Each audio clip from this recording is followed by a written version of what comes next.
je pense que la plupart d'entre nous connaissent Dr Lepage, qui est couramment le président de la Société québécoise d'insuffisance cardiaque et professeur titulaire en cardiologie au département de médecine à l'Université de Sherbrooke, qui a complété sa résidence en cardiologie 90, apparemment, puis où il occupe présentement le poste en cardiologie avec une spécialité en insuffisance cardiaque, qui va nous parler aussi des événements de l'année passée au point de vue de l'insuffisance cardiaque, peut-être présenter un petit peu dans le contexte des lignes directrices les avancements dans les études au point de vue du médicament puis les devices et qu'est-ce qui s'est passé en 2010-2011.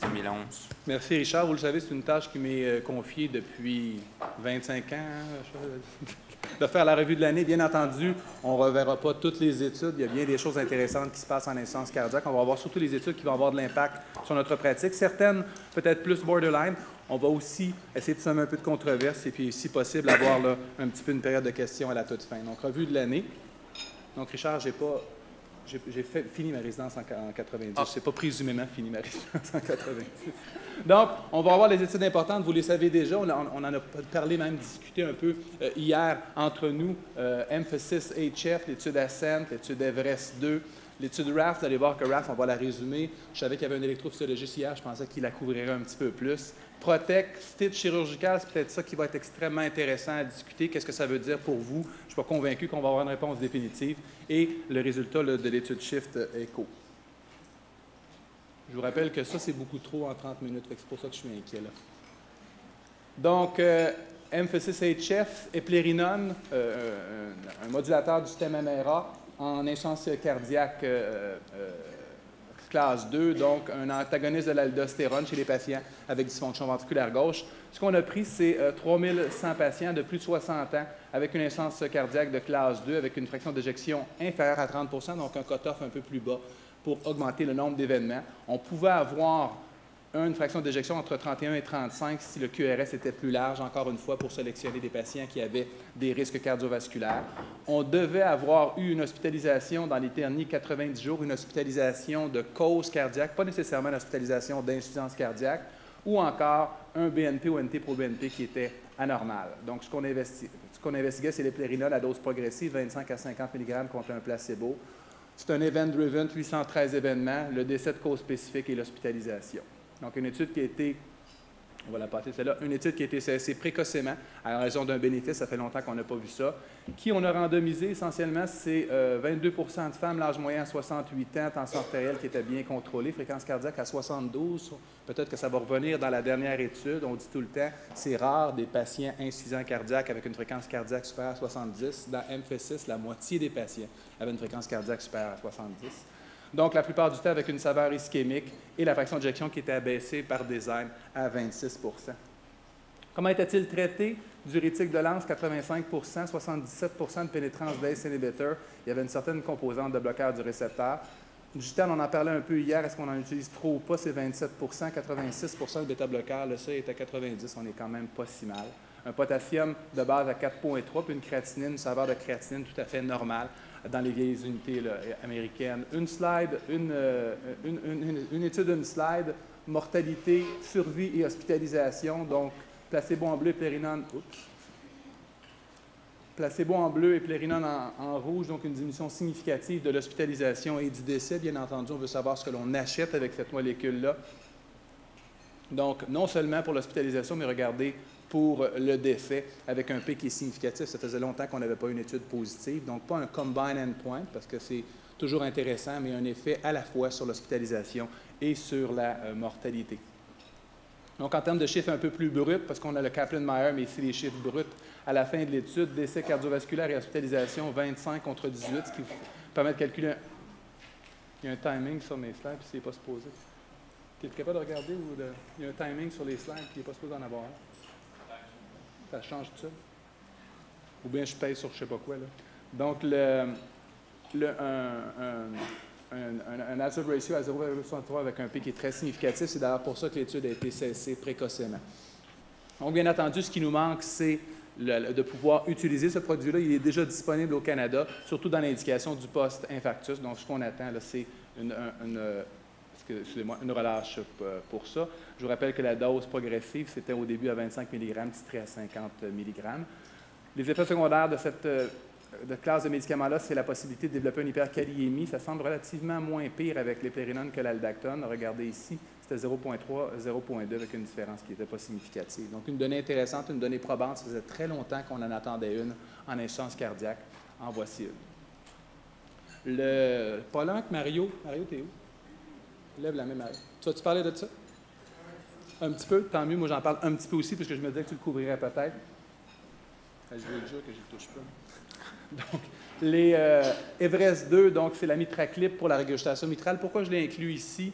Il y a souvent, pas toujours, mais souvent une composante de régurgitation mitrale chez nos patients insuffisants cardiaques. Souvent, on dit l'opération va être risquée, peut-être, voire même contre-indiquée, jusqu'à quel point on devrait se prononcer sur la sévérité de la régurgitation mitrale, jusqu'à quel point on ne devrait pas l'approcher, outre que médicalement, je proposerais qu'on n'est pas très bon pour traiter médicalement la régurgitation mitrale. C'est pour ça que je vous mets les résultats de l'étude Everest. Donc, vous savez ce que c'est? C'est une clip.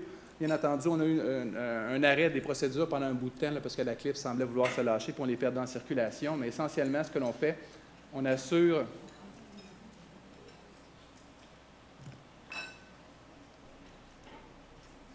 Peut-être celle-là. J'ai le même truc qui... C'est celle-là. Peut-être c'est parce que celle-là, c'est à côté. On est reparti du début.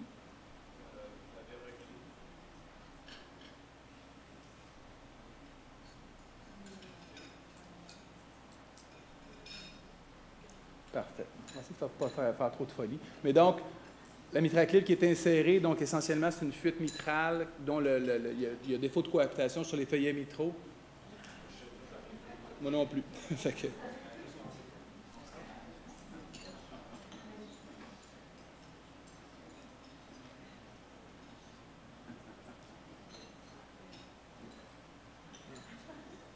Il y avait une minuterie dessus, hein? Non, pas de problème. Mais c'est ça que je me disais, ça n'a pas de bon sens.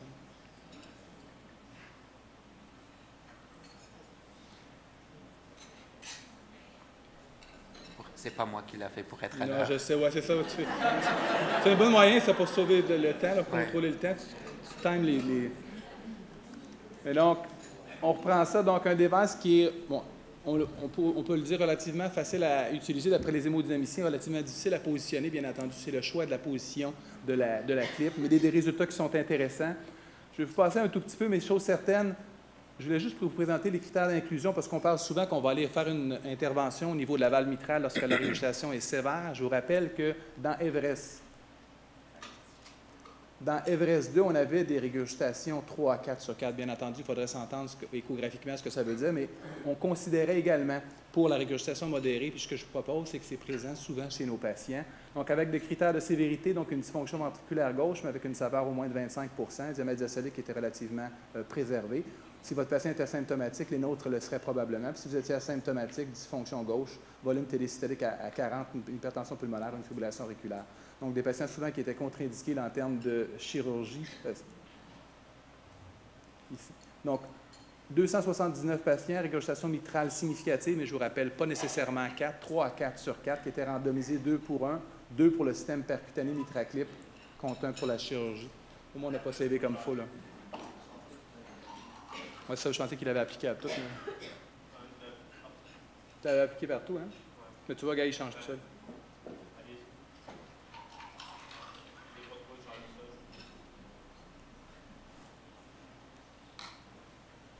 Je ne suis pas capable de reculer non plus.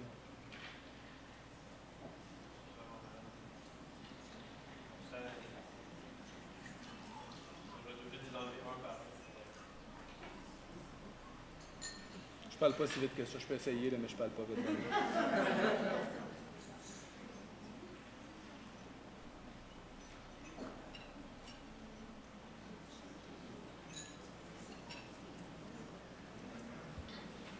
Donc, en termes de procédure, une procédure qui a été faisable chez la plupart des patients avec une réduction de la régurgitation mitrale. La diminution de régurgitation était relativement semblable entre le groupe chirurgical et le groupe mitraclip. Cependant, en termes de suivi, puis là, vous les avez, on est juste à la bonne slide.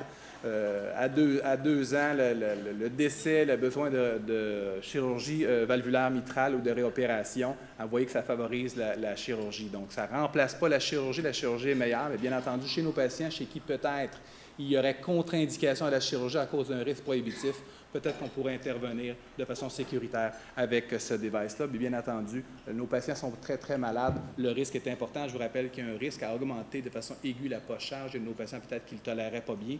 Bien entendu, il y a la possibilité de faire du on and off avec la procédure, d'enlever la clip si ça ne va pas bien, mais ce n'est pas clair jusqu'à quel point cet effet-là est prédictible sur la table d'hémodynamique. Donc, intéressant, jusqu'à quel point ça pourrait s'appliquer. Je pense que ça devrait être investigué. Et vous voyez ce que ça fait, hein, ce que l'on veut chez nos patients, la réduction du diamètre diastolique, la réduction du diamètre systolique, l'amélioration de la fraction d'éjection, ça fait ça à moyen terme. Certainement là, un intérêt chez nos patients. Donc, c'est des résultats encourageants. Je pense qu'on n'a pas fini. C'est les études, là, les études pivots, c'est 200-300 patients. On verra jusqu'à quel point on va pouvoir passer ça. Pardon? Oui, j'ai vu ça. Merci. Tu vas le contrôler à la main tout le long ou? Je peux vous les faire revenir si vous voulez. Ah, ça, on est rendu à Raft pas mal. Là. Mais là, profitez-en parce qu'il y en a juste une diapositive de Raft, ça passe, on va la passer tout de suite. Donc, RAFT, comme on avait une présentation d'électrophysiologie hier, je me demandais jusqu'à quel point ça allait être couvert, mais essentiellement, vous le savez, RAFT, c'est une étude de défibrillateur dans laquelle on a mis une portion resynchronisateur chez des patients peu symptomatiques. C'est la deuxième preuve d'efficacité de cette technologie-là. Le message, vous le savez de toute façon relativement clair. Si vous avez un patient insuffisant cardiaque chez qui vous installez un défibrillateur, considérez le resynchronisateur. On le gardera, au pire, on le fera à la période de questions. Essentiellement, les données de RAFT, c'est ça. C'est extrêmement intéressant. C'est une donnée qui venait corroborer la première étude. Une efficacité, je vous rappelle, en classe 3, une efficacité qu'on avait besoin de données supplémentaires, une efficacité en classe 2.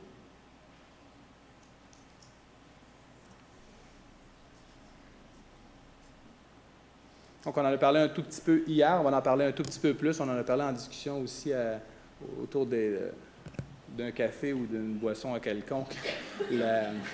La nécéritide, une étude extrêmement intéressante. Je vous rappelle, la nécéritide, ça fait longtemps qu'on l'a, un produit qui était intéressant, un produit qui diminuait la pression de wedge à 6 et 12 heures, un produit qui démontrait une efficacité clinique, une amélioration des paramètres de Disney. Un produit, bien entendu, qui était relativement coûteux. Je vous rappelle, c'est entre 300 et 500 $. C'est une infusion intraveineuse. On s'est dit, au YAB, on devrait prouver jusqu'à quel point c'est efficace. Je vous rappelle pourquoi on le fait, la nécéritide. Les données de méta-analyse nous démontraient qu'il y avait une augmentation de mortalité avec la nécéritide. Donc, il y avait deux buts ici, prouver son efficacité puis rassurer les gens comme quoi c'est sécuritaire. Donc, on va voir l'intérêt de faire des études multicentriques. Vous allez voir que le message va être un petit peu mix de ce côté-là. Donc, finalement, on va vous en passer un peu de ça. Donc, le study design, les patients arrivaient à l'hôpital avec un tableau de décompensation cardiaque aiguë. On devait les intervenir extrêmement rapidement. Ce qui était proposé, c'est dans les premiers 24 heures, mais ce qui était favorisé, c'est les premiers 12 heures après la première dose de diurétique intraveineuse. Ce qu'on donnait, c'est du nicéritide, soit en bolus, perfusion, uniquement en perfusion, puis on les suivait après ça. Durée minimale de perfusion, 24 heures. La plupart des patients n'ont pas fait beaucoup plus long que ça. On avait la possibilité de le donner sur plusieurs jours, comme vous le voyez. Ce qu'on suivait, c'est deux choses, deux primary endpoints, comme vous le voyez.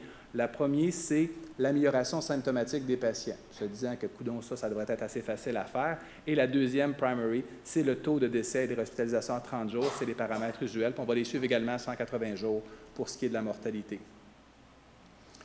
Donc, comme je vous le disais tantôt, vous deviez être avec une hospitalisation pour décompensation cardiaque aiguë dans les premiers 24 heures avec une dyspnée au repos ou au moindre effort. Ça vous prenait aussi soit un rythme respiratoire supérieur à 20 ou encore une documentation de râle dans les premiers tiers du poumon au moins.